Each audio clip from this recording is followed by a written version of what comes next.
Is Cason Wallace the right pick for the Oklahoma City Thunder at pick number 12? We'll talk about him on today's Locked On Thunder podcast, the draft profile edition of the Cason Wallace prospect profile.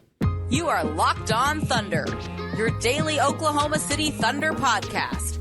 Part of the Locked On Podcast Network, your team every day.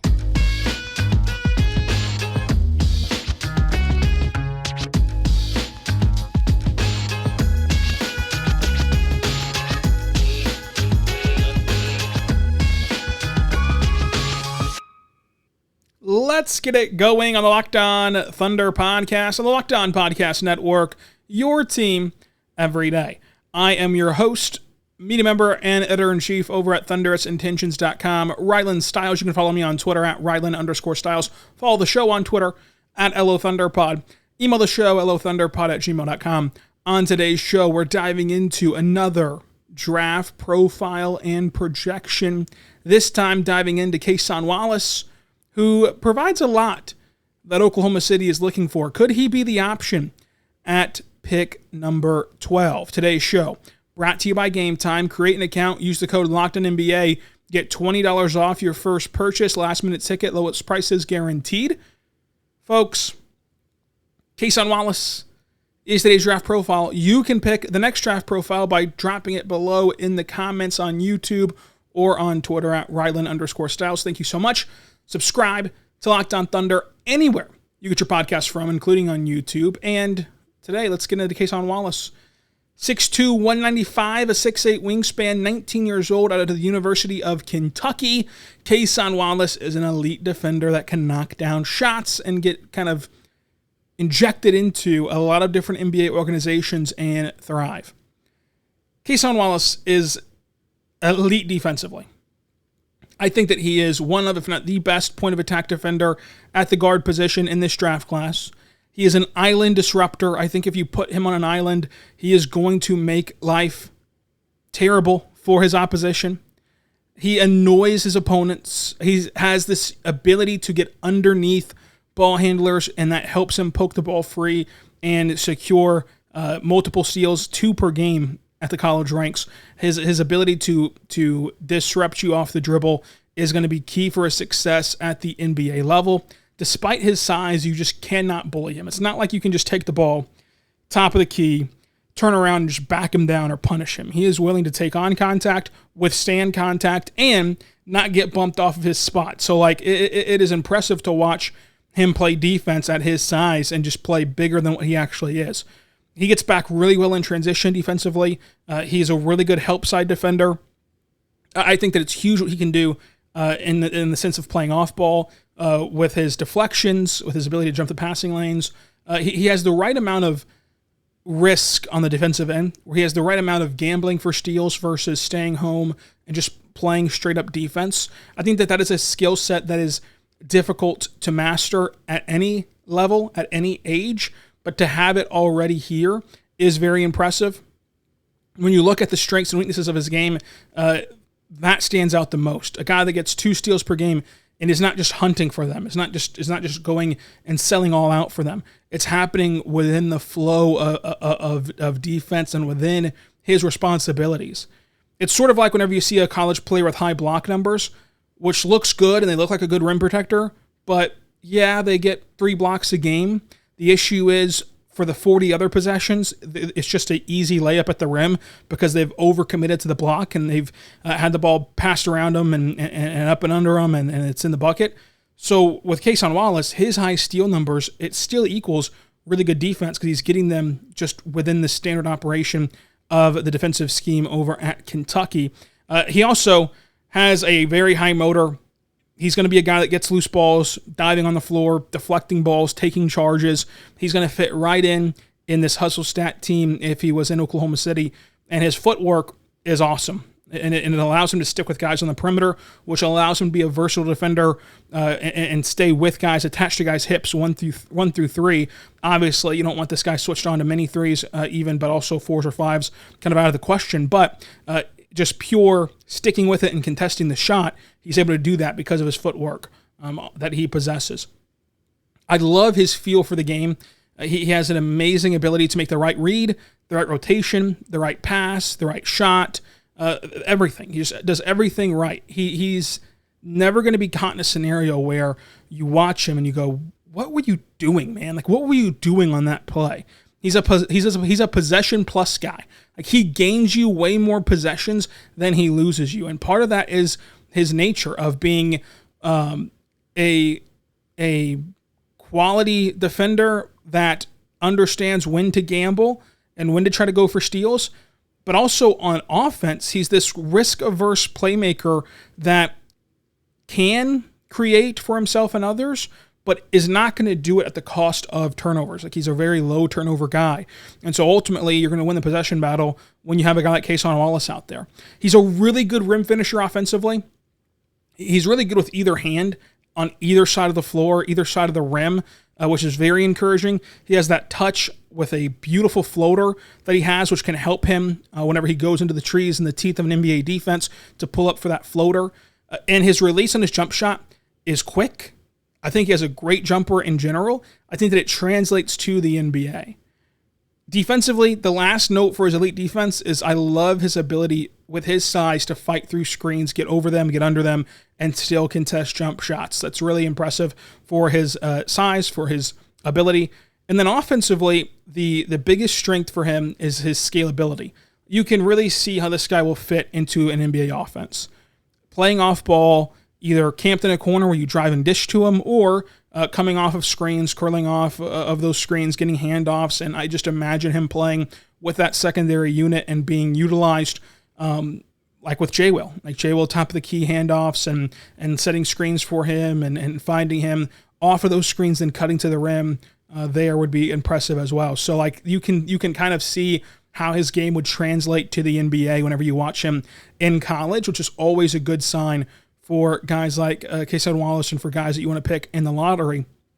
So that's what you're kind of looking at with Cason Wallace. You're really looking at a defender, and I think that he has really high upside from beyond the arc too. Like it wasn't as though he blew you away from three-point land in college, 34% from three, but I think that you can look at his form, look at his release, and see potential there that allows you to wonder if, he would be able to get to that 37, 38, 40% shooting from beyond the arc, which would really overhaul his game and just take his game to the next level. And a big reason why you feel confident in that is not only the way that his form looks, but also the fact that at the free throw line, he shot 75% from the charity stripe. So that shows you that that's kind of a marker that teams use when scouting to see if it's scalable to three-point shooting more so than even their three-point percentage at the college level. So that's encouraging. That's a really good sign for NBA teams and for Cason himself. So all these things point to Cason Wallace being a really quality prospect. And again, I think he's one of the best defenders in the class in terms of guards. I think that, Brandon Miller could be is a better point of attack defender than him, but I would classify Brandon Miller as a forward. So that's kind of where we're splitting hairs at that point. But for his size, for his position, he is the best point of attack defender, and he has that upside as a three-point shooter that really allows you to see his value and see that he can be one of the hot commodities that you covet. Like, look at these NBA teams and how they're created and how they're built and what wins in the NBA. Defenders, shooters win in the NBA, and Cason Wallace can be that with a little bit of playmaking as well. We'll talk about his deficiencies, where he's going to be drafted, and some key stats to look for with Cason Wallace all coming up. But first, I want to tell you right now, our good friends over at Gametime, folks. Gametime is where you want to be checking out today because Gametime is awesome. Use the code LOCKEDONNBA for $20 off your first order. Folks, you can buy tickets if you go there with the lowest prices, guaranteed last-minute tickets, so there's no stressing, there's no preparing.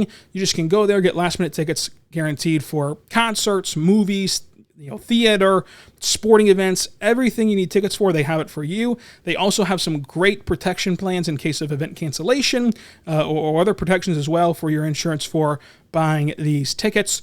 And if you somehow find a better price than Gametime, Gametime will credit you 110% of the difference to your Gametime account. So check it out today. Gametime is there for you. It's fast. They get you the tickets right to your phone. Check it out today. Gametime app.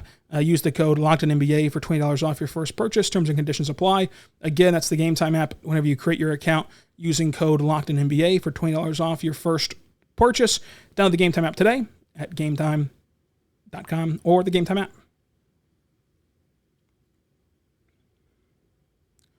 We're back on the Locked On Thunder podcast, on the Locked On Podcast Network, your team every day. Thank you so much for making us your first listen every single morning, every single day. We're here for you, talking Thunder basketball. Subscribe for free across all podcasting platforms so you never miss an episode.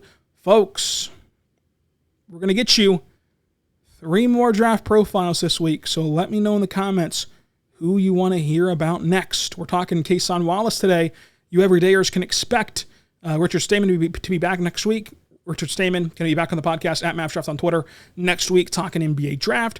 We've had Derek Parker on the podcast last week talking NBA draft. Go back and listen to that one. We've had Howard Beck on the show earlier this offseason to talk about how interesting the offseason is for OKC and if they're the most interesting team in the offseason for the NBA here in OKC. So a lot to dive into from what we've already done. We've already done many draft profiles. You can go back and find those as well. And now we're doing Cason Wallace. To me, Cason Wallace has one weakness, but it's an important one. The one weakness that he has that I really want to point out, besides the injury stuff that happened at Kentucky, if he checks out medically, it's fine. The weaknesses that I think are permeate for Cason Wallace is just on offense. I think he's a really good defender, elite at everything defensively, but offensively, I don't think he can create his own jumper off the dribble. I don't think he has much of an offensive bag off the dribble to where at that point, if he's so limited off the dribble in the NBA without that burst to blow by you, without that ability to play at that backup point guard position, do you trust him there? Do you trust him at point guard if he cannot create off the dribble for himself and others? And so at that point, do you trust him to be a starting shooting guard or a backup shooting guard in this league? Like, where's his role if you don't buy into what he can do on ball as a creator? I think he's a smart playmaker. I think he makes the right reads and decisions. But in terms of creating for himself, I don't think he can do that a ton. I don't think he can create his own jumper off the dribble. I don't think that he can blow by you and get to the rim, even though he's a very good finisher at the rim and very good finisher through contact, even if he does not get that separation, which is very encouraging.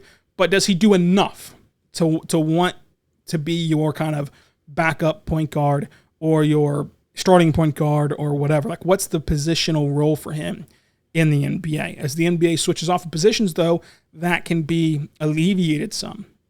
But I think he's going to be at his best offensively when he's playing off ball, coming off of screening action, and able to be set up as a shooter or as a cutter. So that's something to note for the guy that's this size, that he can't really do a ton with the basketball that encourages you in terms of at the NBA level. Like, doing it in college to the degree he did it in is fine, but as you get better defenders against you, as you scale up to the NBA, it's not going to look the same. It's not going to look the same. He had some back issues at Kentucky, but I think that's all fine. I will say that one scout told me, and this is again just one scout, and it was not a scout for the Thunder, but one scout told me that he projects to go in the top 10, and it would be surprising if he's not in the top 10. So take that for what it's worth as we continue to look through this mock draft lens and big board lenses, and we continue to see these get updated throughout the weeks. We'll see if he gets updated into the top 10 in many boards. So keep that in line with what you're hearing. Synergy. He was a .909 points per possession overall offense. You're really looking for a one dot as like a really good number, but 0.9 is good as well. He was 1.1 points per possessions against zone, which is incredible. 70th percentile in the pick and roll ball handler abilities, which is great to see as well. 66th percentile as a spot-up shooter, and that 66th percentile, he shot 38% as a spot-up shooter. 56th percentile in isolation offense, 44% on shooting off of handoffs, which I really like from him. He struggled scoring the ball in transition offensively and producing points in the transition offense. I don't know how much of that is like he can't do it versus how much of that is just like college and the floor and the spacing in college and just the abnormalities that happen throughout it. So, but it's important to keep in mind for a team that likes to push the pace in OKC that he did not do well in transition scoring. 59th percentile in catch and shoot option. Whenever he's getting the catch and shoot opportunity, he shoots 35% catch and shoot. Off the dribble, shoots 41%. 77th percentile at the rim. 11 for 11 on dunks this year, and 60th percentile in layups, according to Synergy. Now, where is he available to go in these mock drafts? The Ringer has him at 11, ESPN at 12, Athletic at 10, Bleacher Report at 7, CBS at 11, NBC at 9, DraftNet at 13, Tankathon at 11. I have him at 11, and Mavs Draft has him at 10. So we'll see if we look back on this in a month when the draft is here. Is he in a consensus top 10 mode, as a scout would suggest, or is he still kind of in this, 10, 11, 12, 13 range among this group? Overall, I think that he's a very gettable prospect for OKC at 12. I'm just not sure if it would be the true target for Oklahoma City at 12, but he provides a lot. Like, the ceiling for what Cason Wallace can be is an all-defensive guard that shoots 38% or better from three, which is an incredibly valuable piece, which is a piece that is the difference and helps you win a championship. Like, that is his ceiling. And his floor, and the reason why I think he's considered so high, is that even if he quote-unquote misses, I think his floor is around a league average three-point shooter, call it 34%, 35%, somewhere around league average, better or worse. That's a borderline all-defensive candidate. That's still a really good option for you off the bench or as your fifth best starter. That's still a really good option for NBA teams. I know that people love NBA comps. I'm not good at them, but the one that I've heard a lot from other people that do NBA comps around the draft community is Drew Holiday, which whenever I hear that and then watch him, I like that comp a lot. So I will give you the Drew Holiday comp that many others have coined throughout this draft cycle, so I do not want to take any credit for the Drew Holiday comp there, but I do like it. I do think it's a good one. And he did wear 22 at Kentucky and went to Kentucky, so that's awesome. That's worked out for OKC to get their hands on Kentucky products who wore 22 and had elite hair. So maybe he's the next in line. He has great hair, great defensive ability, really good shooting ability. Wore 22, went to Kentucky guard, another draft trope that has been very good for the NBA and for OKC, so keep him in mind. Now, we'll talk about how he fits with the Oklahoma City Thunder all coming up. But first, I want to talk right now about our good friends over at PrizePicks, folks. PrizePicks is awesome. What they're going to do is they are making it so much fun to watch these games and keep up with these games, because it's just you versus the projected numbers. What you do is you pick 2 to 6 players and you guess, will they score more or less than their prize pick projections? And if you're right, you can win 25 times your entry and your money on any entry. There's no competing against other players. It's just you versus those projections, and you can do it for the NBA, WNBA, NFL, MLB, NHL, PGA, college football, men and women's college basketball, soccer, esports, NASCAR, tennis, MMA, boxing, disc golf, Eurobasket, cricket, and more. So it's this easy. You go, you pick tonight. Let's do Jimmy Butler, more than 20.5 points. Let's do Jason Tatum, less than 4.5 assists, and see if you can get that right. By downloading the PrizePicks app, whenever you download it or go to prizepicks.com, you can make sure you play the daily contests. First-time users can receive a 100% deposit match up to $100 with the code LOCKEDON. If you deposit $100, PrizePicks will give you $100 as well. If you deposit $50, PrizePicks will give you $50 as well. So do not forget to enter code LOCKEDON at sign up for the instant deposit match up to $100. We're back on the Locked On Thunder podcast, on the Locked On Podcast Network, your team every day. Thank you so much for joining us today. We're talking about all-SEC freshman Cason Wallace from Dallas, Texas, and how he fits with Oklahoma City. For you everydayers, we're going to have more draft profiles throughout the week on Wednesday, Thursday, and Friday. Next week, we're going to be back with our good friend Mavs Draft on Twitter, Richard Stamen, talking about the NBA draft with him and what he saw at the Combine in Chicago. He was there in person, and what he's hearing as we inch closer to the NBA draft. So drop below who you want to hear about next on YouTube or on Twitter at Ryland_Styles. Also on Monday, We'll do another Mailbag Monday, so drop below any questions that you have as well. Cason Wallace, he is really, really good. 32 games played, all starts for him. 11 points per game, 3 rebounds per game, 4 assists per game, 2 steals per game, and half a block per game. He had shooting splits of 44, 34, and 75, and we went over his strengths and weaknesses already. How does he fit with OKC?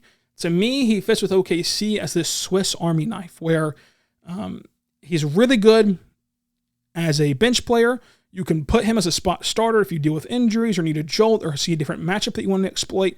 He can kind of bounce back and forth between those two roles and really connect this team together. And there's going to be more than one occasion where you close the game with him, even if you don't start with him. You're going to close the game with him because of his defense and because of how I think that his three-point shot will progress and how I think that he'll do in that category. Rotational fit, I think he's an off-the-bench shooter that defends the lights out of the gym on the second unit, which has a dramatic roster impact to Lindy Waters III. For his roster impact, that's another guard, so take that into consideration. Another guard where Trey Mann might see his minutes reduced, and at that point, he wouldn't be playing unless he had an otherworldly offseason, which I hope he is having right now.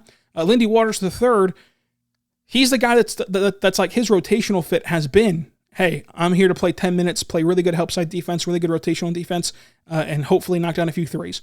Well, Cason Wallace can do all of that in a larger sample and at a larger scale, so that takes away Lindy Water minutes. So I think that if you were to have Cason Wallace, that is a sacrifice that you would make in all of this transactionally for the roster impact of selecting Cason Wallace. Why the Thunder should take him? If he's there at 12, you have such a high upside shooter with elite level defense that it would be a great fit for Oklahoma City. He's a risk-averse playmaker, but he can keep the offense connected. So I really think that you have to consider him at 12 if he's on the board. Why the Thunder shouldn't take him? A, he's not going to be there probably, or might not be there, I should say. Don't love the creation skills, especially for a bench option where you're looking at him and you're like, okay, we don't really want him to be our lead ball handler off the bench. We don't, we've seen Isaiah Joe play that role some, but he's best in that same off-ball role as a shooter. We've seen Wiggins in that role some, but he's best off-ball as well. That kind of gets his attacking points on ball within the flow of the offense. So then who's going to be the kind of lead ball handler for that bench unit? Which you can just stagger SGA and Giddey and have one of them on the floor at all times, which would be awesome. But it does, kind of maybe conflict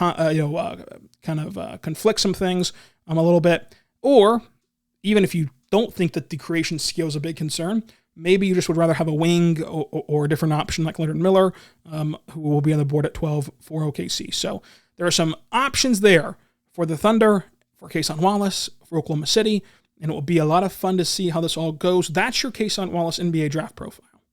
I do want to say happy trails, as they say on PTI, to Carmelo Anthony in retirement. What a career. What a fantastic career.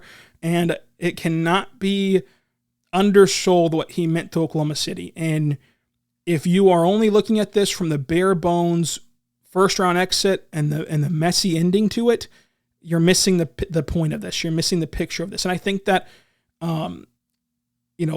you had to have experienced it, especially being in Oklahoma, to understand the impact of it.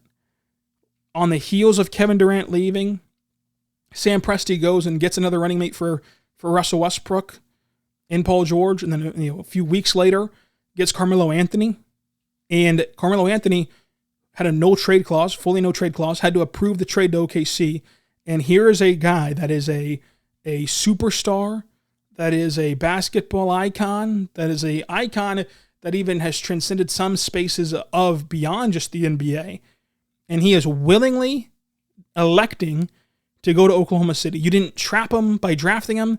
You didn't trade for him against his will. He had to sign off on it, and he said, I'm coming to Oklahoma City. That was a big deal. Like, that in and of itself, before you even step on the basketball court, was a big deal. To have a guy of Carmelo Anthony's stature say, I want to go there. I'm willing to go there. That's huge. That was huge. And then there were some really good moments that we forget about because of how it ended. But that team was rolling before Andre got hurt. The best regular season win, in my opinion, of this franchise's history, which had a lot of amazing wins, was the day before Thanksgiving, beating the Warriors in the forehead-to-forehead game, and just everything about that period of time had so much excitement around Thunder basketball. And after, many franchises would have folded, many franchises would have not been able to bounce back from losing a guy like Kevin Durant. This team not only bounced back, but they bounced back in such a massive way. And then that team carried through, of course, that next year where Melo was gone, but Paul George and Russell Westbrook were there and lost to Portland. And then Chris Paul, that led to now the rebuild that you've all been through with this podcast. So it's just awesome to kind of know that Carmelo Anthony played here in the midst of his Hall of Fame career. It's another Hall of Famer that you can add to the list of Hall of Famers who have played in Oklahoma City, and it just meant so much more than any first-round exit or anything that had to do with basketball for his time in OKC. So happy trails, Melo, as they say on PTI, happy retirement. Hope everything goes great. He had a great video on Twitter talking about his son and passing on his legacy to his son. You should go listen to that, watch that video.